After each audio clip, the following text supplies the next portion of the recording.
Hello and welcome to another Wobbly Camera Guy video. Although it's about time I had another look at a classic transistor radio. So today we're going to be reviewing this Fidelity RAD 16 7 transistor radio from the 1960s. The RAD series was a series of radios that Fidelity did from the late 1960s into the early 1970s, some of which even shared very similar cabinets. Now this is the RAD 16. They also did a RAD 15 and also a RAD 12 that shared exactly the same cabinet with the same similar sort of control layout, etc. And I'll come to that more in a moment. It's quite a chunky radio. It's around about 378 wide by 184 high by 89 deep, and you look at it, first of all the impressions are, oh, it's a nice aluminium finish with the wood sides, etc. It's trying to look posh, isn't it? But in reality, if I turn it upside down, you can see it is plastic, and what it is, it's an aluminium foil over the plastic with a couple of wooden ends. And to be honest, it does feel a bit sort of light when you pick it up, but nevertheless I'm not going to knock it too much. It obviously was sort of competing at the cheaper end, so I think when people sort of bought this, it looked more than what it sort of it was, so I'm not going to knock it at all. At first look you think, oh, it's an FM radio with its aerial there, the various sort of controls, but it isn't. It's actually a 4-band radio that's actually got marine band, which you never come across now, shortwave, medium wave and a long wave. The reason why I mentioned about the other sort of RAD series is the RAD 15 was an FM version of this, and there's exactly the same sort of cabinet, and I can imagine there's a few people that when they walked into the radio shop of the day and they saw these, especially if they're displayed together, different price tags, you could be forgiven thinking this is an FM radio and you think you'd bought a bargain. But in fact, I'm sure when you got home and they realised what they'd bought, and it was marine and shortwave only, no FM, that a fair few people went back to the shop. So I was imagining there'd be quite a few returns on this. So something just to sort of think about, especially if you're looking out for some of these, because you could get fooled into thinking this was an FM set if you perhaps was on eBay or something else like that. So let's go through the controls first, and then we'll pair it up and see what it's like. It's a bit grubby, and I'll give it a clean in a moment. But as I say, it's 4 bands, 4.5 to 1.7 megahertz. For the marine band. Marine band is long sort of dead now, but in the day I believe what used to happen, especially around the sort of the coast, is that the fishermen used to broadcast on this band, and what it was, when the fishermen wanted to sort of come back to port and they wanted to let their wives know, they would broadcast on a particular sort of frequency that their wives knew about, and the wives would pick it up actually on a radio something similar to this. So quite a nice sort of feature really. Shortwave, we're coming from 15.5 to 5.8, so that's quite a long sort of band there to sort of cover. And then we've got the normal medium wave and long wave coverage. Just taking you through, it's got a substantial sort of metal handle, which is good. And on the back we've got an earphone or tape connection of the day, and we've also got a car aerial socket. This could actually be used in the car itself. And if you look on the front, it's actually got a button for selecting either the car aerial or the aerial built into the radio itself. So we then got selecting the marine band, shortwave, medium wave and long wave, along with the tone control, volume, and then the actual sort of tuning itself. The display isn't particularly sort of brilliant because they've used very thin strips of plastic there to view the actual pointer in the dial. But it is quite difficult to see. I don't know if you can see that. I'm moving that across there, but even I'm struggling under this light as well. Okay, so what I'd like to do now, I'm just going to demonstrate it for you, but because I've got quite a few LED lights on and things, what I'm going to do, I'm going to shut them all down, just going to use a filament light bulb, and then hopefully we'll be able to pick something up. So just gives me a moment, I'm just going to turn all the lights off. Okay, so I'm just down now to one little old-fashioned light bulb here. I'm hoping you can see it's a little bit dim, but hopefully we'll get less interference. So what I'm going to do first of all, I'm just going to try it on the long wave, and we'll go all the way through the sequence there. So just to switch it on, just go into volume.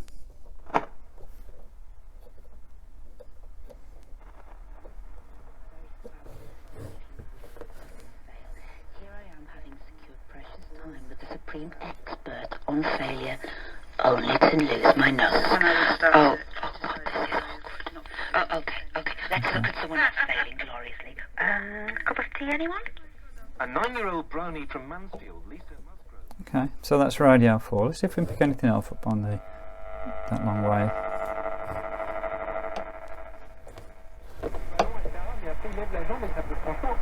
Oh, got a French station.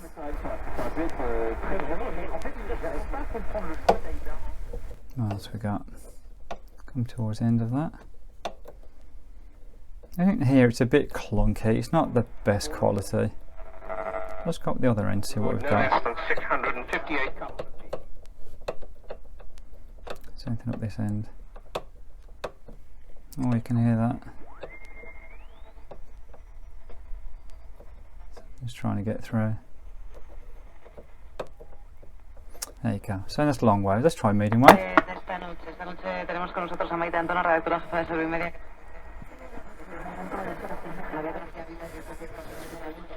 Might be a bit directional.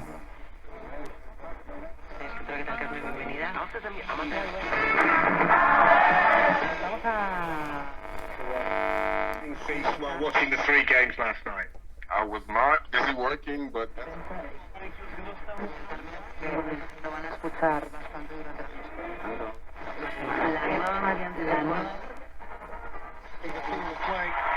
Let's go back to back with some.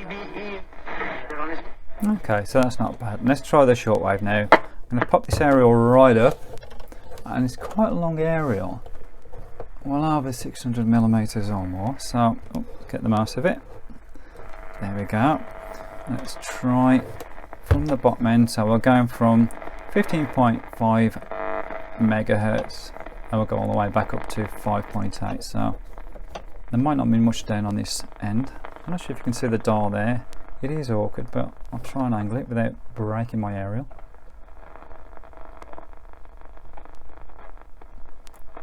Because we're covering such a wide band, the tune is not going to be brilliant, but we'll have a go.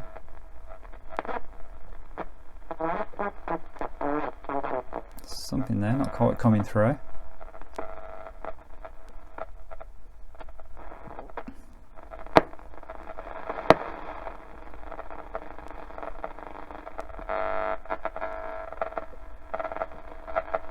I might be picking noise up off the camera, to be honest. That's the one thing I can't switch off.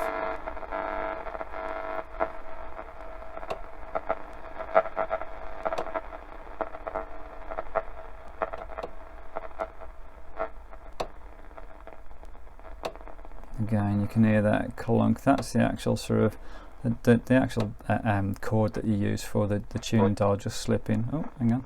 Being wasteful is certainly There we right. go. Seen as distasteful and also unfashionable. The fashion industry is something else that must be mentioned here. So what else we got?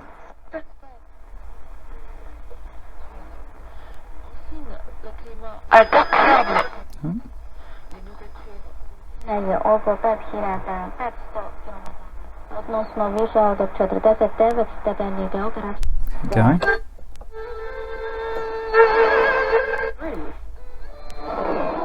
That's Radio China.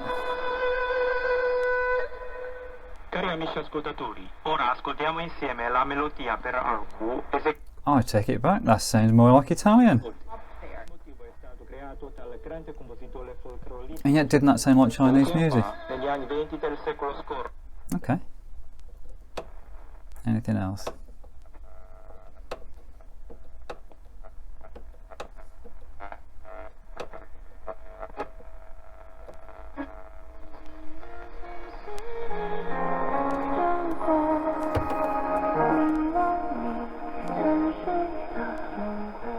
Maybe that's Radio China. Sounds like it.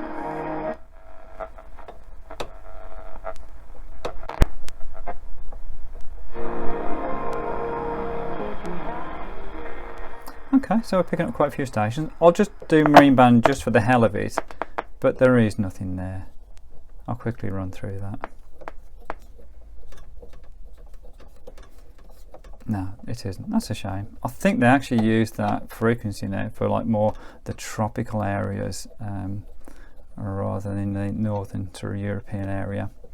Okay, what I'm going to do now, I'm going to just hold on a moment. I'm just going to put all the lights back on and then we can have a proper look. So excuse me just one moment. Okay, so got the lights back on there, so hopefully you can see the radio there. It's not too bad, to be honest. I mean, the sound's not going to be brilliant. It's a plastic case for a radio for the most of it with a 4-inch speaker, but it's adequate for it. One thing I will show you is the battery compartment. It's just a door. It doesn't lock or do anything. What I've got connected in this is a little PP3. It's just on an adapter, just to get sort of the 9 volts out of it. Not sure if you guys, when you got your classic transistor radios, whether or not you use a NiCad pack. What I've got here is an old-made one. It just uses 7 NiCad sort of batteries, giving around about sort of 8.4 volts, and it does work. But I'll show you one little quirk that I came across, and it might be useful to know. You know, if you're restoring radios, or if you're trying to utilise these like a NiCad pack. I can get that in. This is quite sensitive to voltage, so if I now put this onto medium wave,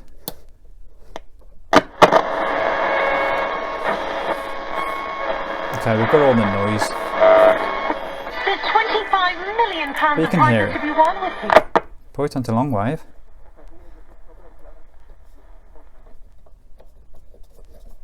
And this time it's working. Okay. The reason I mentioned it, I tried this a little earlier on, and there, sure enough, what we should be picking up radio for, we're actually not, so yeah, I am right. What happens is, because the voltage is just sort of below a certain threshold, long wave doesn't work. So if you've bought one of these and you're trying a battery that maybe not sort of a fresh battery, you might think, oh, long wave doesn't work, I've got to get the board out and have a look at it. Try a fresh battery, it actually may just do the trick there. So something I found out, that sometimes these radios are just a little bit sensitive to voltage. So there you go. What I'm going to do is to get a quick clean. Just going to use, oops, it says bashing everything, just some dash cleaner to be honest. What I don't want to do is to rub all these letters off, because they're not going to be the best at resisting cleaning, because just like a printed sort of thing. I really am not going to do this too much, but it is a bit grubby. I'll take the controls and knobs off afterwards, but to be honest, just to show you that it can look reasonable. Sometimes like car sort of products are actually quite good at cleaning this type of radios and the finishes, because it is obviously designed for plastics really. I'm not going to go mad, I'll just give it a bit of a buff. There you go.